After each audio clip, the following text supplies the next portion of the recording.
சும்மாரியா இதுல மாட்டிட்டு போயிடாத மணி எடுத்து மண்டையில ஓட்டு போய் வந்துருவாங்க தும்முன்னு. ஏன்டா எவ்வளவு நேரம் காத்துக்கு இருந்த? ஒரு பெரிய மனுஷன மட்டு மரியாதை பேசுற அப்பத்தாண்டா எவனா நம்ம பேசி பழைக்க இருடா. பர்ஃபார்மன்ஸ் பண்ணாதாடா எவனா வந்தா எதையா சொல்லலாம். அட இரியா நமக்குன்னு ஏதோ இழிச்சவாயா வருவாயா? அப்படியா சாமி அதுக்காண்டா இழிச்சவாயா? அலே சாமி வாங்கப்பா வா. சாமி கிட்ட பயபக்தியா உட்காருங்கய்யா. காளி தம்பி நீ வந்த காரியத்தை சொல்றா. சாமி சொல்லு சாமி. நானும் ஒரு பொண்ணு மாத்தினா விரும்புறோம். சரியா?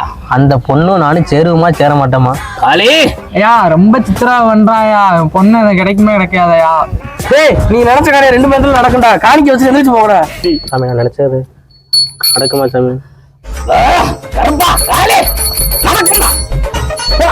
நீ நினைச்ச காரியம் அந்த பொண்ணு நல்லா இருப்பா. போயிட்டு வா. சாமி போலாம். A few moments later. இது என்ன பிரமாதம்? இது விட பெசலைட் ஒண்ணு இருக்கு. கூவுட. சூப்பர் சூப்பர் சாமி, நீங்க சொன்ன மாதிரியே தங்கச்சியை கூப்பிட்டு ஓடிட்டா. என்னது ஏன் தங்கச்சியா? அட நொக்கால ஓலி கூடவே இருந்து பழி வாங்கிட்டியடா. ஐயோ நான்